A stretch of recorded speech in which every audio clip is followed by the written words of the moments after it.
Assalamualaikum warahmatullahi wabarakatuh. Nama saya Iratika Suci dari kelas ABI, Program Studi Pendidikan Bahasa dan Sastra Indonesia semester 1 di Universitas Muhammadiyah Jakarta. Di sini saya akan menjelaskan kembali sedikit materi yang telah dipaparkan pada pertemuan minggu lalu dalam seminar Mobility Virtual Penerokaan Budaya Nusantara yang ada di Indonesia maupun Malaysia. Apa itu budaya?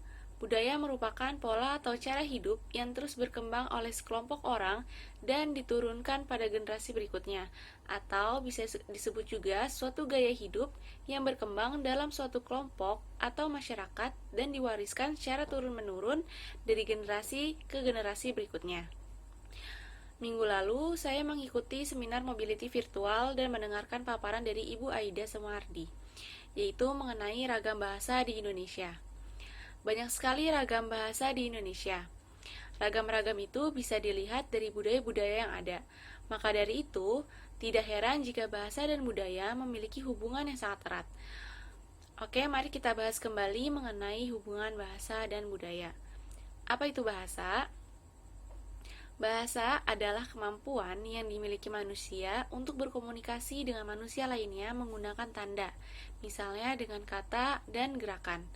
Contoh pertama yang disampaikan bisa kita lihat dari budaya-budaya di Minangkabau. Hubungan bahasa dan budaya ini diungkapkan ke dalam 4 golongan. Yang pertama, sapaan kerabat dalam bahasa Minang. Misal, ibu.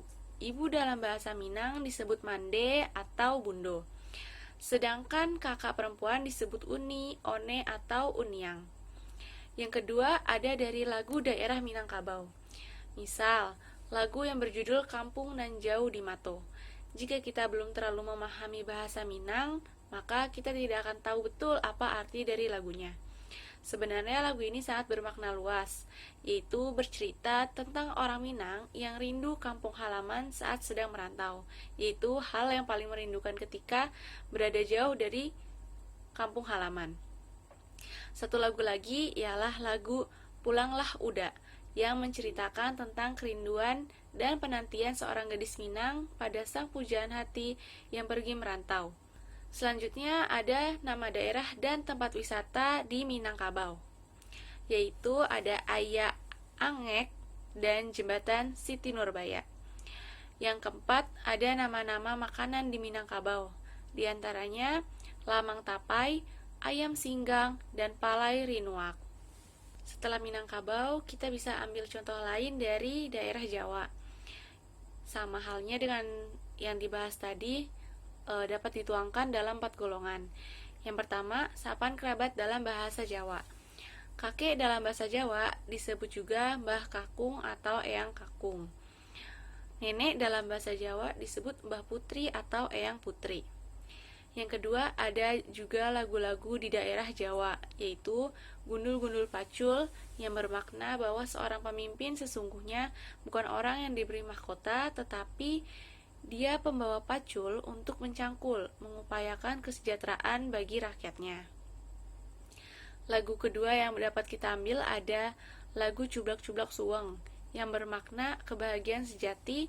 Orang harus melepaskan diri dari kecintaan pada harta, benda duniawi, mengosongkan diri, rendah hati, tidak merendahkan sesama, serta senantiasa memakai rasa dan mengasah tajam sirnya hati nuraninya. Yang ketiga, ada nama-nama daerah dan wisata di Jawa, yaitu Sidoarjo, Situbundo, dan Purwodadi. Yang keempat, nama-nama makanan khas Jawa, yaitu ada gudeg, getuk, dan oseng mercon. Itulah salah satu contoh bahwa bahasa dan budaya sangat berhubungan erat. Setelah membahas ragam bahasa di Indonesia dan adanya hubungan erat antara bahasa dan budaya, akan lebih lengkap lagi jika kita membahas keunikan budaya-budaya di Indonesia yang dipaparkan oleh Bapak Ahmad Fadli, Bapak Lutfi Sayuki, Saudari Pitaloka, dan Saudari Liana Melinda. Pertama-tama kita harus tahu dulu semboyan negara Indonesia, yaitu Bhinneka Tunggal Ika, yang artinya walau berbeda-beda tetapi tetap satu. Semboyan ini juga sangat berhubungan erat dengan keunikan budaya di Indonesia karena terdapat banyaknya suku, agama, ras, budaya yang ada di Indonesia. Jika kita bahas kembali mengenai bahasa, bahwa ada beberapa bahasa Indonesia yang diserap dari bahasa asing. Bagaimana bisa bahasa asing diserap menjadi bahasa Indonesia? Untuk menyerap kata asing itu sendiri bisa dilakukan dengan cara adopsi, adaptasi, lalu penerjemahan. Tetapi yang sering dilakukan adalah dengan cara adaptasi. Lebih jelasnya, adaptasi terjadi apabila pemakaian bahasa hanya menjadi makna asing itu, sedangkan ejaan atau cara penulisannya disesuaikan dengan ejaan Indonesia. Kembali lagi kepada keunikan budaya-budaya di Indonesia. Banyak sekali keunikan-keunikan di Indonesia, diantaranya adalah wayang. Di Jawa misalnya disebut juga wayang kulit, atau misalnya di Sunda yang disebut juga wayang golek. Singkatnya, wayang biasanya dimainkan oleh dalang dan diiringi oleh musik gamelan. Selanjutnya ada angklung yang berasal dari Jawa Barat. Jika ada yang belum paham atau belum mengenal angklung, angklung ini terbuat dari potongan-potongan bambu yang berbentuk silinder kecil. Ada juga batik. Bahkan sejak 2 Oktober 2009, UNESCO telah menetapkan batik sebagai warisan kemanusiaan untuk budaya lisan dan non-bendawi. Ada pula keunikan dari tari tradisional di Indonesia. Dari Bali misalnya, ada yang namanya tari kecak.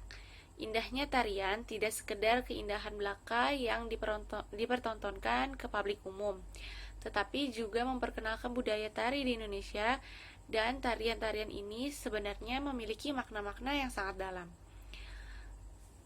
Keunikan berikutnya, keunikan dari pakaian adat di Indonesia.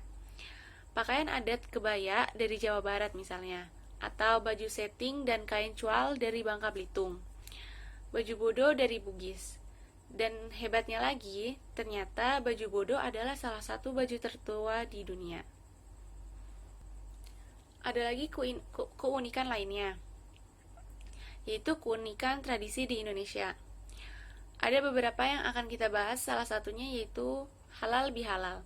Siapa sih yang nggak tahu halal bihalal yang biasanya dilakukan oleh umat muslim saat lebaran Idul Fitri?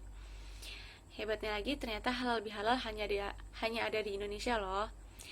Ada juga dukderen dari Semarang. Dukderen adalah semacam penyambutan datangnya bulan suci Ramadan. Selanjutnya, ada keunikan makanan tradisional dari Indonesia. Di antaranya ada kerak telur dari Jakarta, rawon dari Jawa Timur, gudeg dari Jogja, dan rendang dari Padang, dan lain sebagainya. Masih banyak sekali. Nah, itu adalah sedikit dari materi yang saya bahas kembali dari seminar minggu lalu, seminar mobility virtual yang sudah dipaparkan oleh beberapa narasumber. Jika bisa kita tarik kesimpulan bahwa Indonesia itu memiliki beragam budaya yang luar biasa dan hebat. Di samping itu banyak juga fakta-fakta menariknya, keunikannya, seperti bahwa bahasa dan budaya itu sangatlah berhubungan erat, dan semboyan di Indonesia yaitu Bhinneka Tunggal Ika sudah sangat menjelaskan dengan singkat secara keseluruhan dari apa yang telah saya sampaikan saat ini mengenai budaya-budaya di Indonesia atau ragam bahasa di Indonesia, bahwa walau berbeda-beda tetapi kita tetap harus satu. Sekian dari apa yang telah saya sampaikan, semoga bermanfaat. Kurang lebihnya mohon maaf. Assalamualaikum warahmatullahi wabarakatuh.